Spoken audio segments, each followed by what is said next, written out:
Boa noite. Se acomode, ajuste o volume e deixe o corpo relaxar. Essa história foi contada para acompanhar você até o sono. Se gostar, deixe um like antes de fechar os olhos. Agora, respire fundo e vamos ao primeiro relato. Relato: a noite em que a casa não dormiu comigo. Meu nome é Marcos Vieira. Eu conto essa história com tranquilidade hoje, mas nem sempre foi assim. Na época, eu morava sozinho em um apartamento antigo, numa rua silenciosa, onde os dias passavam devagar e as noites eram sempre iguais. Eu gostava dessa previsibilidade. Ela me ajudava a dormir. Minha rotina não tinha nada de especial. Chegava em casa no mesmo horário, tomava banho, jantava algo simples e me deitava cedo. A televisão ficava ligada por alguns minutos, só para quebrar o silêncio, e depois eu apagava tudo. A casa ficava quieta. Quietude verdadeira, do tipo que embala o sono. Durante muito tempo foi assim. Até a primeira noite em que acordei sem saber por quê. Não houve barulho, não houve sonho ruim, eu apenas abri os olhos. O quarto estava escuro, como sempre. O ar parado. Mas havia uma sensação diferente, difícil de explicar. Era como se a casa estivesse acordada. Fiquei deitado por alguns minutos, respirando devagar. Esperei algum som conhecido. O estalo da madeira, o ruído distante da rua. Nada aconteceu. Quando me virei na cama, ouvi um leve som vindo da sala. Não era um passo, não era algo caindo. Era apenas presença. Levantei com calma. Não senti medo, apenas curiosidade. Caminhei até a porta do quarto e fiquei ali parado, observando a escuridão da sala. Tudo parecia normal. Móveis no lugar, nenhuma sombra diferente. Mesmo assim, tive a sensação clara de que se eu desse mais um passo, algo mudaria. Voltei para a cama e dormi. Nos dias seguintes, a rotina continuou igual, mas a sensação voltou. Sempre à noite, sempre no mesmo horário. Não era algo que me acordava, era algo que parecia me esperar acordar. Comecei a perceber que, quando eu demorava para dormir, a casa permanecia em silêncio absoluto. Nenhum som, nenhuma resposta. Mas quando eu relaxava, quando a respiração ficava mais lenta, pequenos ruídos surgiam. Leves, controlados. Como se a casa soubesse quando eu estava quase dormindo. Uma noite decidi não reagir. Deitei e fechei os olhos. Deixei o corpo pesado. Respirei fundo. O som veio do corredor. Depois, mais perto. Não caminhei, não levantei. Apenas escutei. Não havia ameaça naquele som. Nenhuma pressa. Era apenas companhia. Depois disso, passei a dormir melhor do que nunca. Talvez porque, no fundo, a casa só queria o mesmo que eu. Silêncio, presença. E alguém que não tivesse pressa de ir embora. Segundo relato, as orações que voltavam. Meu nome é André Luiz, e durante um período da minha vida, eu fui uma pessoa extremamente cansada por dentro. Não cansada do corpo, mas da fé. Eu não tinha deixado de acreditar, mas também não sentia mais nada quando orava. As palavras saíam por hábito, não por convicção. Ainda assim, eu continuava. Naquela época, eu morava em Itu, no interior de São Paulo, em uma casa simples, perto de uma igreja antiga que ficava aberta durante o dia. Eu passava por ela quase todos os dias, mas raramente entrava. Preferia orar em casa, no meu quarto, em silêncio. Minhas noites seguiam sempre o mesmo padrão. Depois de um dia comum, eu me sentava na beira da cama, apagava a luz principal e deixava apenas o abajur aceso. Não ajoelhava, não levantava a voz, apenas falava baixo, quase como quem pensa em voz alta. No começo, minhas orações eram curtas, frases simples, pedidos genéricos, proteção, descanso, clareza. Eu não esperava a resposta. Nunca esperei. Até a noite em que algo mudou. Eu tinha acabado de terminar uma oração curta, quando senti vontade de ficar em silêncio por mais alguns minutos. Não foi uma decisão consciente, apenas permaneci ali, respirando devagar. Foi então que percebi algo estranho. O silêncio parecia atento, não vazio, não pesado, apenas atento, como se estivesse inclinado na minha direção. Ignorei. Na noite seguinte, a mesma coisa aconteceu. O silêncio vinha depois da oração, não antes, como se algo estivesse aguardando eu terminar. Na terceira noite, enquanto eu ainda estava de olhos fechados, tive a clara sensação de que minhas palavras não tinham simplesmente desaparecido no ar. Era como se elas tivessem ficado no quarto, suspensas. Continuei orando nos dias seguintes, mais por curiosidade do que por fé. E então comecei a perceber o detalhe que me tirou o sono pela primeira vez. Às vezes, minhas orações voltavam. Não como voz, não como eco. Voltavam como pensamento que não era meu. Eu dizia algo simples, como um pedido por proteção, e alguns minutos depois, já deitado, surgia na minha mente a mesma frase, mas reorganizada, respondida de forma estranha, como se alguém tivesse escutado e devolvido do próprio jeito. Isso não me causou medo imediato, me causou confusão. Passei a prestar atenção. Notei que isso só acontecia quando eu orava em silêncio total. Se a televisão estivesse ligada, nada acontecia. Se houvesse barulho vindo da rua, nada acontecia. Era preciso quietude completa. Com o tempo, comecei a sentir uma presença diferente durante a oração. Não era uma sensação física, era como se o ambiente ficasse mais alinhado. O ar parecia parado demais. Minha respiração ficava lenta, sem esforço. Em uma dessas noites, enquanto eu ainda estava sentado na cama, senti vontade de pedir algo diferente. Não um pedido comum. Pedi orientação. Pedi que algo me mostrasse se eu ainda estava sendo ouvido. Quando terminei, senti uma calma profunda, quase artificial. Deitei e fechei os olhos. Pouco depois, um pensamento surgiu, claro demais para ser meu. Nem toda resposta vem para confortar. Sentei na cama imediatamente. Meu coração acelerou, mas não havia medo. Havia uma sensação estranha de respeito, como quando se entra em um lugar sagrado sem aviso. Fiquei em silêncio por um longo tempo. Não orei naquela noite. Nos dias seguintes, tentei ignorar o que aconteceu. Mas algo em mim mudou. Passei a perceber pequenos detalhes durante o dia. Momentos de silêncio que pareciam mais densos. Pensamentos que surgiam completos demais, como frases prontas. Voltei a orar com cuidado. As respostas continuaram. Nunca em voz, nunca em sonho, sempre naquele espaço entre o pensamento e o sentimento. E nunca vinham imediatamente. Vinham depois, quando eu já estava relaxando, quando a mente baixava a guarda. O conteúdo nunca era agressivo, nunca ameaçador, mas também nunca totalmente reconfortante.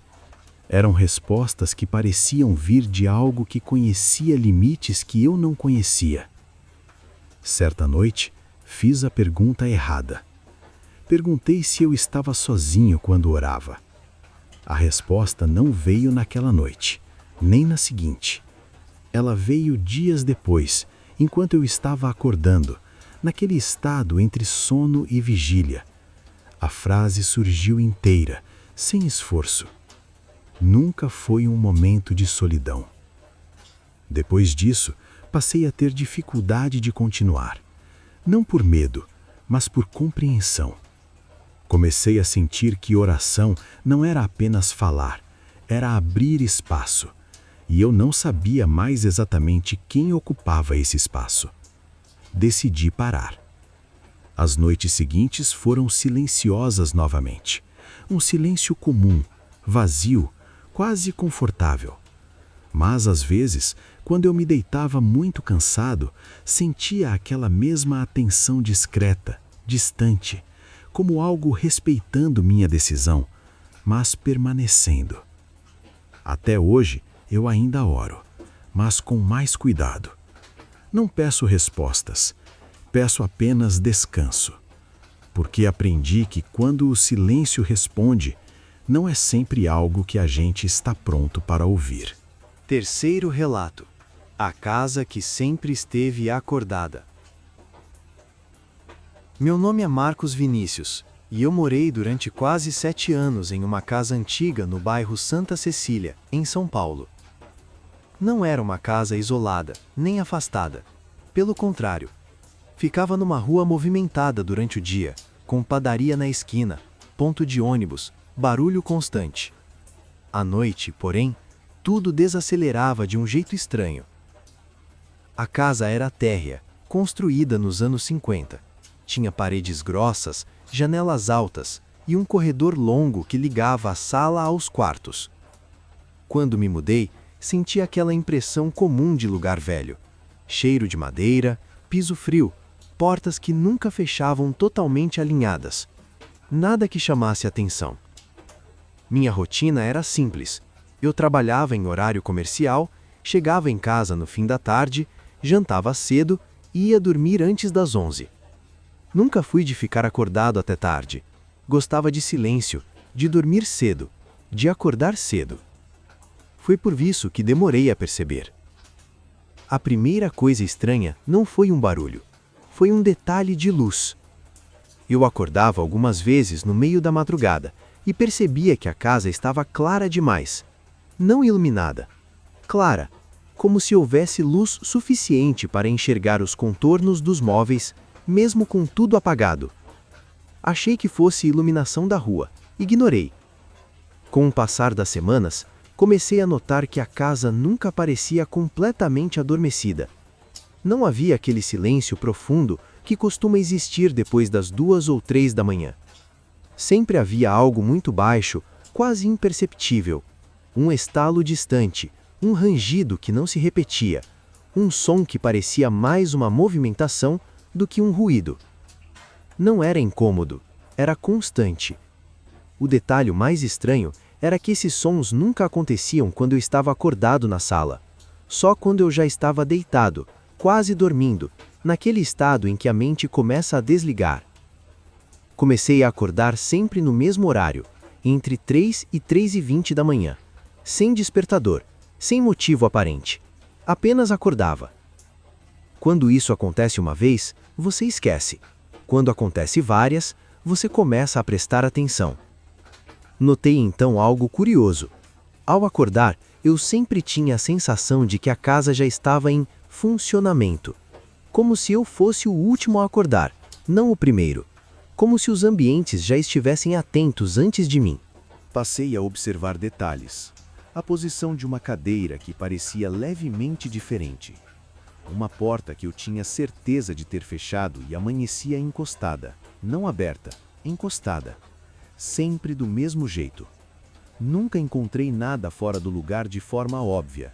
Tudo era sutil demais para acusar algo concreto. Com o tempo, comecei a evitar andar pela casa durante a madrugada. Não por medo, mas por uma sensação estranha de interrupção. Como se eu estivesse atrapalhando um ritmo que não era meu. Certa noite, acordei como de costume. Olhei para o corredor e tive uma sensação difícil de explicar. A casa parecia maior. Não fisicamente, mas em profundidade. O corredor parecia mais longo do que durante o dia. As sombras se estendiam de forma mais uniforme, sem contraste forte. Fiquei deitado, observando. Foi então que percebi algo definitivo. A casa não fazia barulho quando eu me mexia. O assoalho não rangia. As paredes não reagiam. Era como se tudo estivesse esperando. Esperei também. Minutos depois, sem que eu tivesse me movido, ouvi o som mais claro de todos até então. Passos lentos, muito suaves, vindo do fundo da casa em direção à sala. Não eram pesados, não tinham ritmo humano claro. Pararam antes de chegar ao corredor. Não senti pânico, senti uma calma estranha, quase sonolenta. Meu corpo não reagiu, apenas fiquei ali, ouvindo. Depois de alguns minutos, os passos se afastaram, não em direção oposta, simplesmente deixaram de existir. No dia seguinte, a casa parecia normal, menor, silenciosa demais, quase vazia. A partir daí, passei a ter a impressão de que a casa tinha dois estados, o diurno, comum, e o noturno, ativo. E que o noturno não precisava de mim acordado para existir. Nunca vi nada, nunca ouvi vozes, nunca senti presença atrás de mim. Era algo mais impessoal, como se a casa tivesse hábitos próprios. Alguns meses depois, precisei me mudar por motivos financeiros. No último dia, enquanto fechava a porta, senti algo que nunca tinha sentido antes, a clara impressão de que eu estava saindo antes do horário certo. Hoje, morando em outro lugar, às vezes acordo no meio da madrugada esperando ouvir aquele som constante, baixo, quase doméstico. Mas minha casa atual dorme de verdade. E é aí que eu percebo. Algumas casas não foram feitas para descansar, foram feitas para permanecer acordadas. Quarto relato: a estrada que não constava no mapa. Meu nome é Eduardo Farias, e durante quase 3 anos eu trabalhei como representante comercial, viajando sozinho por cidades pequenas do interior de Minas Gerais. Meu trabalho era simples: dirigir longas distâncias durante o dia, visitar clientes, dormir em hotéis de beira de estrada e seguir viagem na manhã seguinte. Eu passava mais tempo dirigindo do que em casa, e por isso aprendi a gostar da estrada vazia. Sempre preferi viajar à noite. O trânsito era menor, o ritmo mais constante, e a sensação de continuidade ajudava a manter a mente calma. Eu conhecia bem as rodovias que cortavam a região, inclusive os trechos menos movimentados, onde o asfalto parecia não terminar nunca. Foi numa dessas viagens noturnas que tudo começou. Eu seguia de Montes Claros para Curvelo, um trajeto que já tinha feito diversas vezes. Era pouco depois das 10 da noite. O céu estava limpo, sem lua, e a estrada seguia reta por quilômetros. O rádio tocava baixo, apenas para quebrar o silêncio. Em determinado ponto, notei algo estranho. O marcador de distância do GPS parecia atrasado. Não travado, atrasado. A quilometragem não batia com o tempo de viagem. Achei que fosse falha de sinal. Ignorei. Pouco depois, percebi que não cruzava com nenhum outro veículo havia tempo demais. Nem carros no sentido contrário, nem caminhões. A estrada parecia exclusiva, como se tivesse sido reservada apenas para mim naquela noite.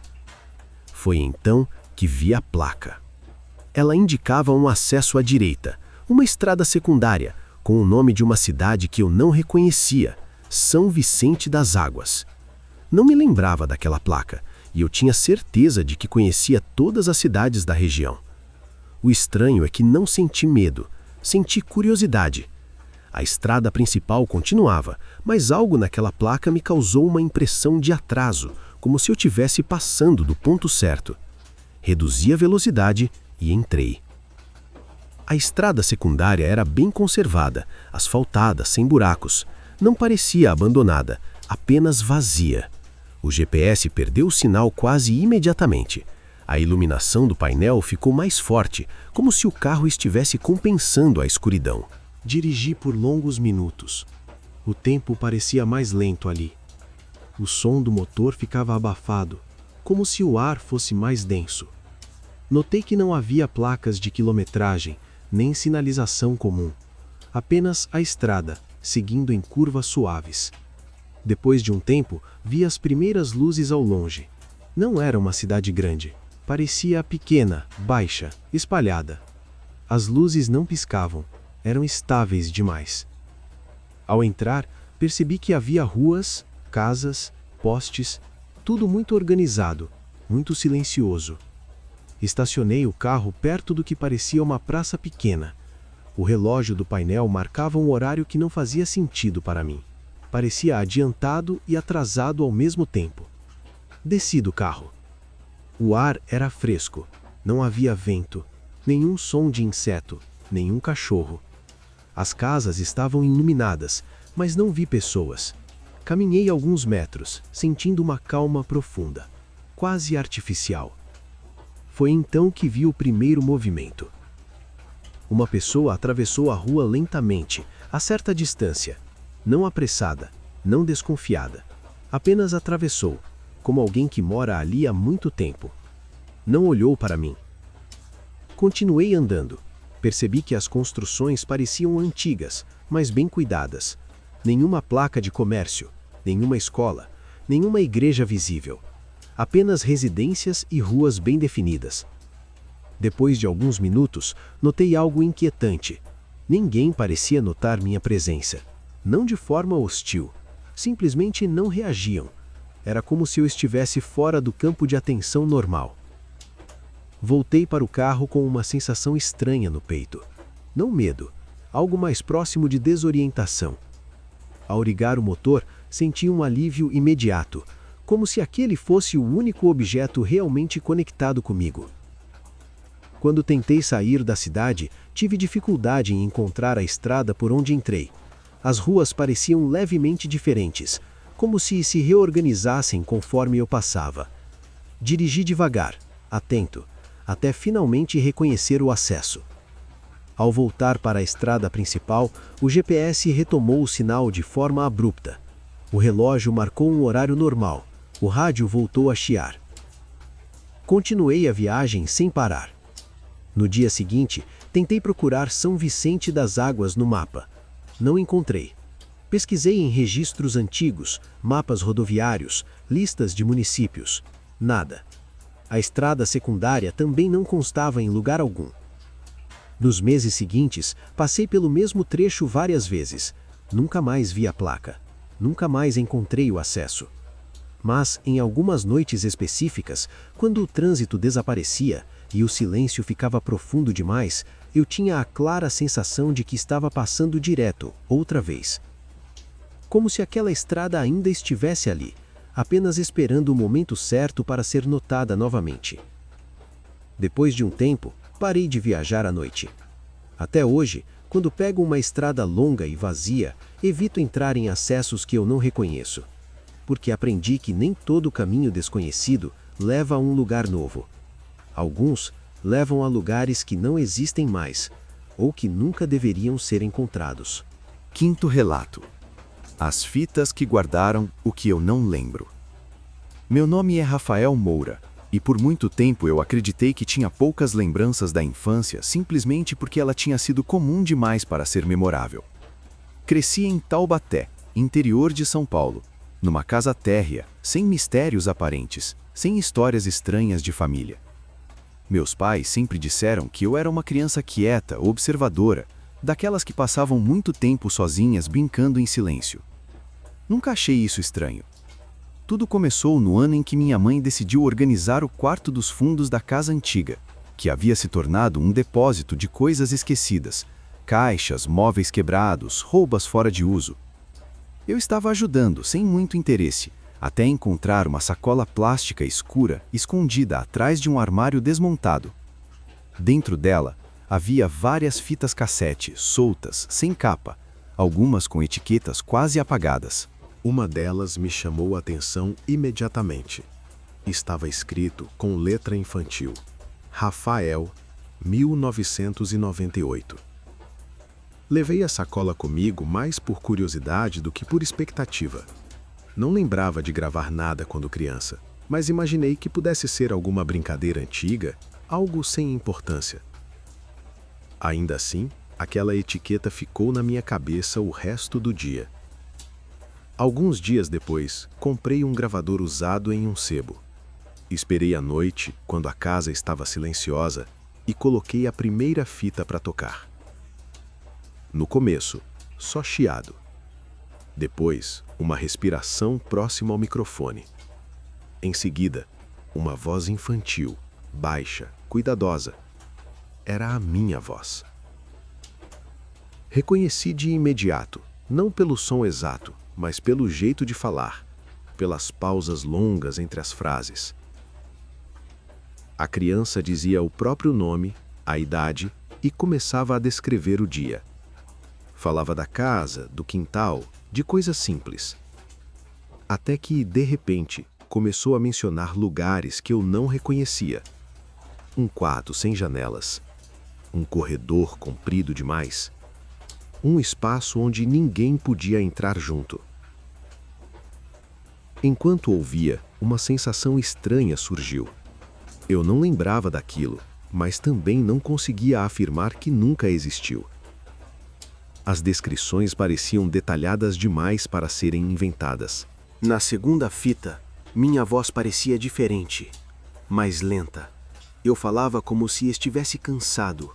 Em certos momentos, repetia frases, como se estivesse seguindo instruções invisíveis. Em um trecho específico, a criança dizia: "Se eu falar agora, depois eu esqueço. É melhor esquecer." Pausei a fita várias vezes, não por medo, mas por confusão.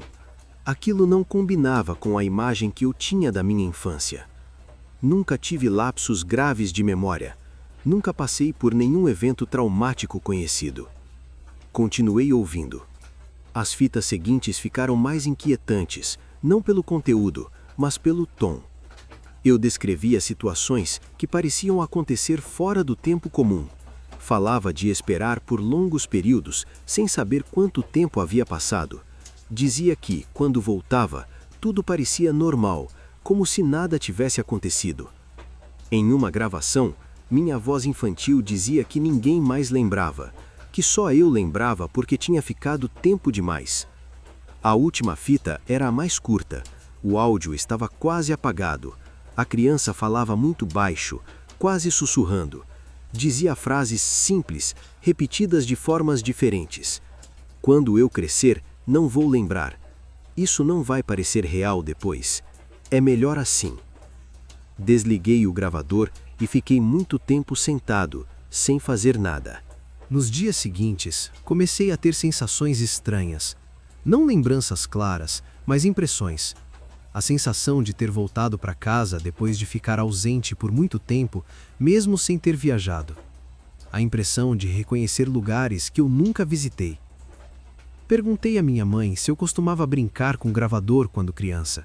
Ela disse que não lembrava de nenhum. Perguntei se eu já tinha passado muito tempo fora de casa, em algum lugar específico. Ela disse que não. Guardei as fitas de volta na sacola e coloquei no fundo do armário. Não joguei fora. Também não ouvi novamente. Até hoje, às vezes, quando estou muito cansado ou prestes a dormir, sinto uma estranha tranquilidade, como se algo tivesse sido resolvido há muito tempo atrás. Como se uma parte da minha infância tivesse ficado em outro lugar, cumprindo um papel que eu já não preciso mais lembrar. E talvez seja exatamente por isso que essas fitas existam. Para garantir que eu nunca esquecesse completamente que eu esqueci. 7º relato. O lugar onde a viagem demorou a acabar. Meu nome é Daniel Correia, e essa história aconteceu quando eu tinha 12 anos, durante uma viagem em família que, por muito tempo, foi lembrada como algo comum. Pelo menos era assim que todos contavam. Uma viagem simples, de carro, durante as férias escolares, sem nenhum grande acontecimento. Só que, com o passar dos anos, eu comecei a perceber que minhas lembranças não batiam exatamente com as dos outros. Nós morávamos em Santo André, no ABC Paulista, e decidimos viajar para o interior do Paraná para visitar parentes distantes. Era uma viagem longa, daquelas feitas sem pressa, com paradas na estrada, lanches simples e conversas repetidas dentro do carro. Eu lembro do clima tranquilo, não havia discussão, nem tensão. Meus pais pareciam mais calmos do que o normal. Saímos ainda de madrugada. O céu estava escuro e eu dormi durante boa parte do começo do trajeto. Quando acordei, já era manhã e estávamos em uma estrada que eu não reconhecia. Não era exatamente diferente, apenas vazia demais. Longos trechos sem placas, sem postos, sem movimento. Perguntei ao meu pai onde estávamos. Ele respondeu com naturalidade, como se já tivesse explicado antes, dizendo que estávamos no caminho certo. Não mencionou cidade nem estado, apenas isso. Durante a viagem, paramos em um lugar que parecia uma pequena cidade de apoio. Havia um restaurante simples, algumas casas baixas, um posto de gasolina antigo. Tudo parecia normal, mas silencioso demais para um horário de manhã. Lembro de descer do carro e sentir um ar diferente. Não frio, não quente, apenas parado. Enquanto meus pais foram ao banheiro, eu fiquei perto do carro observando. As pessoas que passavam não olhavam diretamente para nós, não desviavam o olhar, apenas pareciam não focar, como se a presença da minha família não fosse algo que exigisse atenção. Entramos no restaurante, comemos, conversamos pouco. Minha irmã, que era mais nova, ficou quieta demais para o normal. Quando perguntei se ela estava bem, ela disse que estava cansada, mesmo tendo dormido quase a viagem inteira. Voltamos para o carro e seguimos. O tempo começou a ficar estranho depois disso. Não no relógio, no corpo. Era como se a viagem não avançasse. O cenário mudava muito pouco. A estrada parecia se repetir em curvas suaves, árvores parecidas, céu sempre no mesmo tom. Não era assustador, era monótono de um jeito profundo, quase hipnótico. Em algum momento percebi que ninguém falava mais. Meus pais dirigiam em silêncio, atentos, mas tranquilos demais para o normal. Tentei puxar conversa, mas as respostas vinham curtas, educadas, como se falar exigisse mais esforço do que o normal. Dormimos novamente. Quando acordei, já era fim de tarde, mas a luz não parecia de fim de tarde. Era uniforme, sem sombras longas. A estrada continuava. Perguntei se ainda faltava muito. Minha mãe respondeu que já estávamos chegando, mas não havia sinal algum de chegada. Paramos mais uma vez. Dessa vez, não sei dizer exatamente onde. Não lembro de nome, placa ou referência, só lembro da sensação, como se aquele lugar não fosse feito para parada longa. Tudo ali parecia provisório. Bancos, mesas, até as pessoas.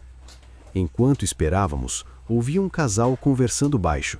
Eles falavam sobre ir embora, mas sem mencionar de onde ou para onde. Falavam como se o ir embora fosse algo que precisava acontecer antes que algo mudasse. Quando voltamos para o carro, senti um incômodo que nunca tinha sentido antes.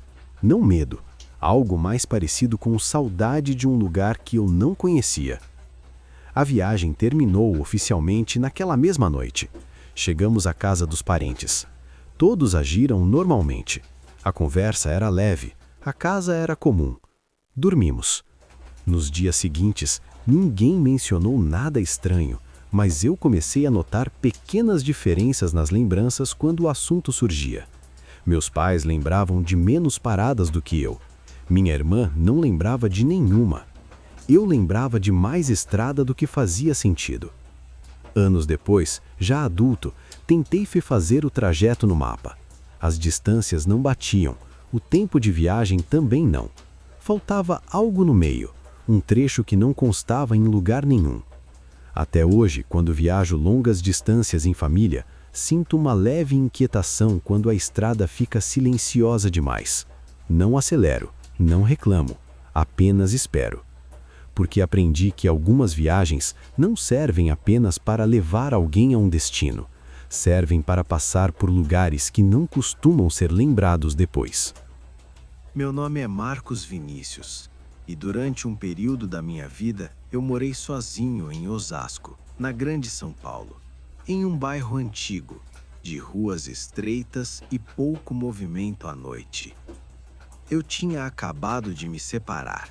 Trabalhava o dia inteiro e voltava para casa sempre cansado demais para pensar muito.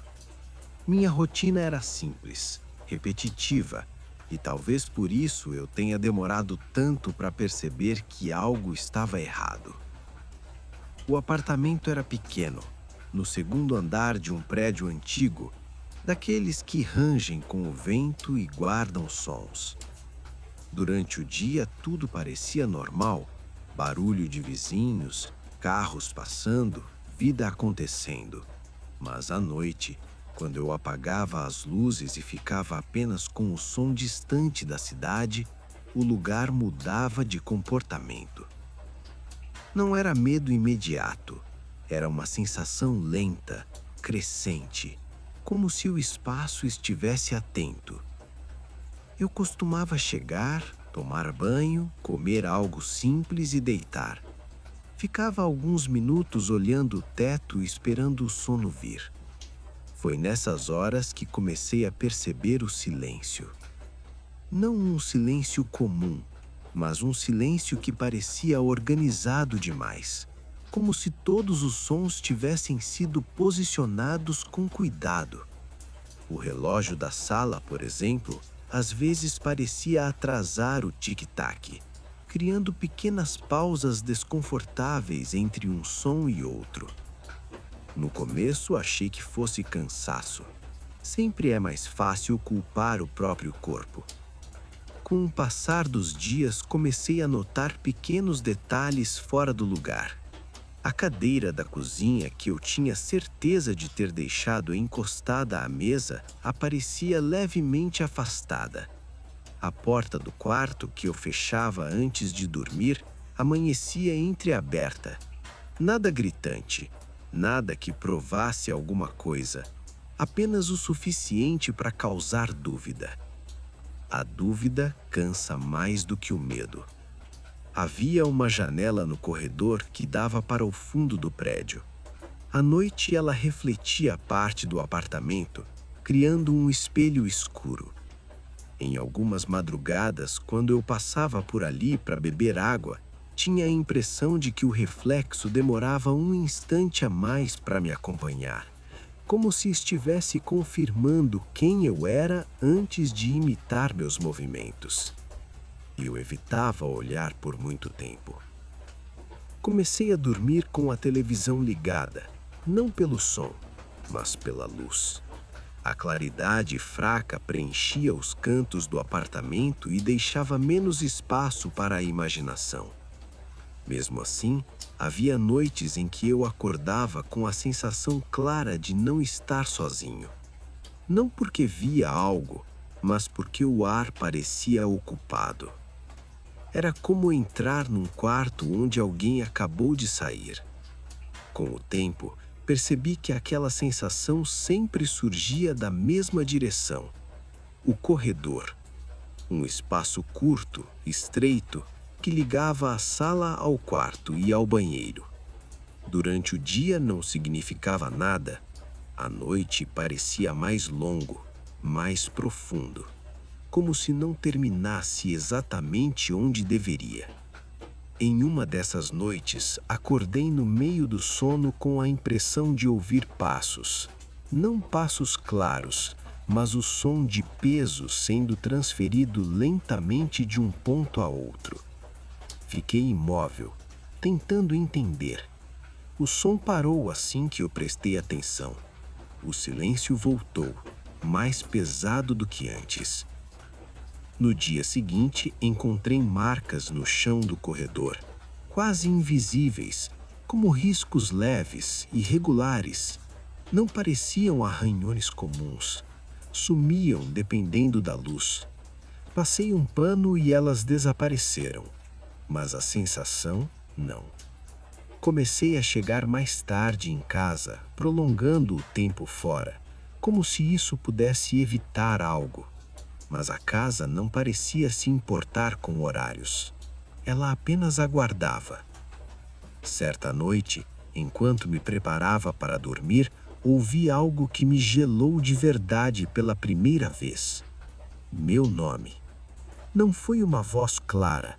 Foi como se o som tivesse sido pensado, não falado. Baixo, próximo, vindo do corredor. Não respondi. Não me mexi. Apenas fiquei ali, respirando devagar, tentando não dar importância. Depois de um tempo que não sei medir, o cansaço venceu e eu dormi.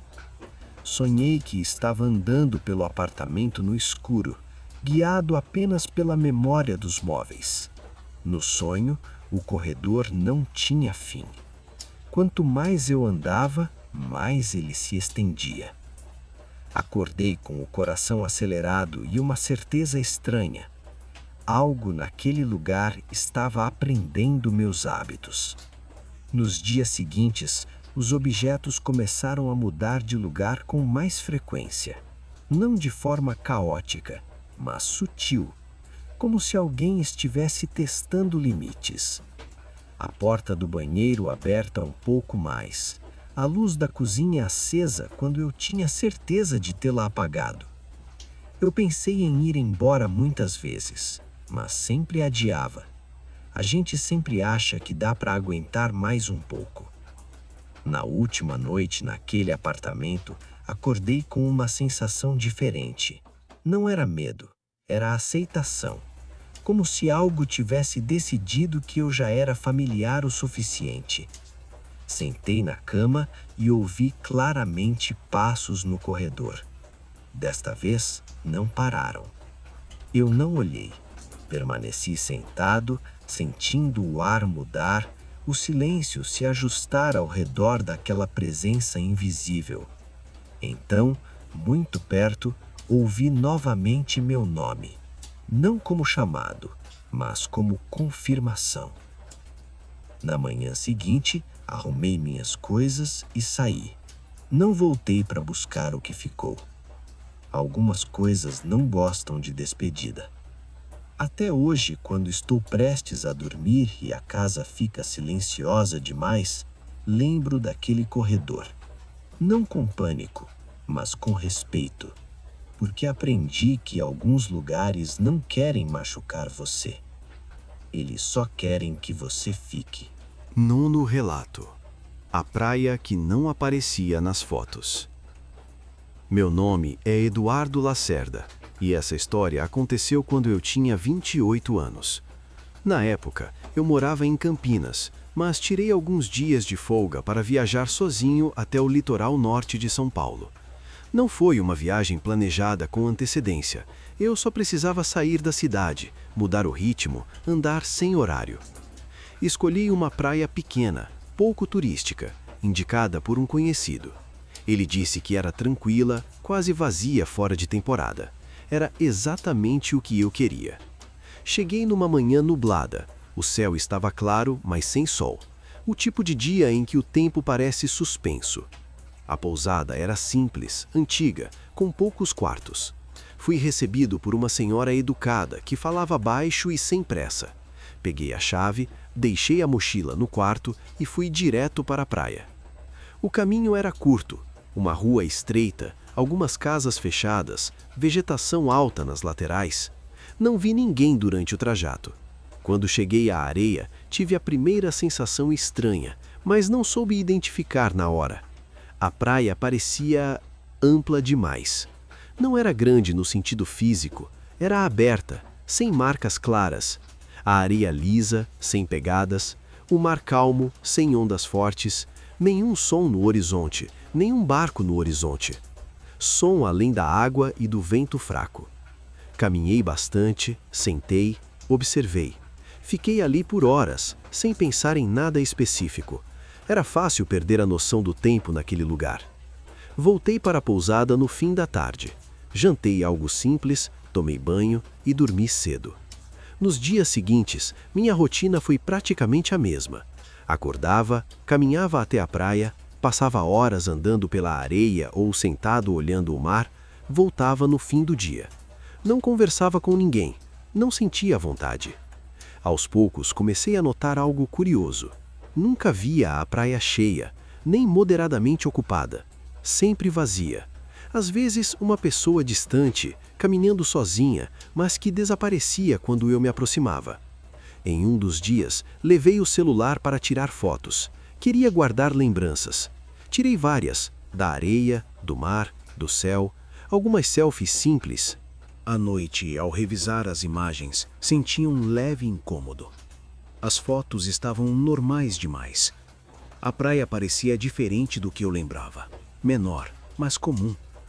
O enquadramento não mostrava a sensação de abertura que eu sentia ali. Era como se algo estivesse faltando, mas eu não soubesse dizer o quê. Ignorei. No dia seguinte, decidi caminhar mais longe do que o normal. Andei bastante até perder de vista o acesso principal. A vegetação começou a mudar, mais densa. o silêncio ficou mais profundo. Foi então que percebi que não havia nenhuma marca humana, nenhuma lixeira, nenhuma placa, nenhum vestígio recente. Aquilo não combinava com um lugar acessível por estrada. Sentei na areia novamente. O tempo passou devagar, talvez horas. Não senti fome, não senti cansaço, apenas permaneci. Quando decidi voltar, tive dificuldade para encontrar o caminho. A praia parecia igual em todas as direções. Andei por um tempo maior do que esperava até finalmente ver a rua estreita novamente. Naquela noite, sonhei com o mar. Não ondas, não profundidade. Apenas uma extensão contínua, sem começo nem fim. Acordei tranquilo, mas com uma sensação de que algo tinha sido adiado. No quarto dia, perguntei à senhora da pousada se aquela praia tinha algum nome específico. Ela demorou alguns segundos para responder. Disse um nome comum, simples, como se fosse óbvio, mas não me olhou nos olhos. Perguntei se muita gente visitava fora de temporada. Ela disse que nem sempre. Voltei à praia com uma sensação diferente. O lugar continuava calmo, mas agora havia algo de observação no ar. Não como se alguém estivesse ali, mas como se o próprio espaço registrasse presença. Tirei mais fotos, gravei pequenos vídeos. Andei, sentei, esperei. Quando voltei para a pousada, tentei rever os vídeos. Eles não estavam lá. As fotos existiam, mas os vídeos simplesmente não apareciam. Não corrompidos, não apagados, apenas inexistentes, como se nunca tivessem sido gravados. No último dia, arrumei minhas coisas e fui embora cedo. No caminho de volta, tentei localizar a praia no mapa.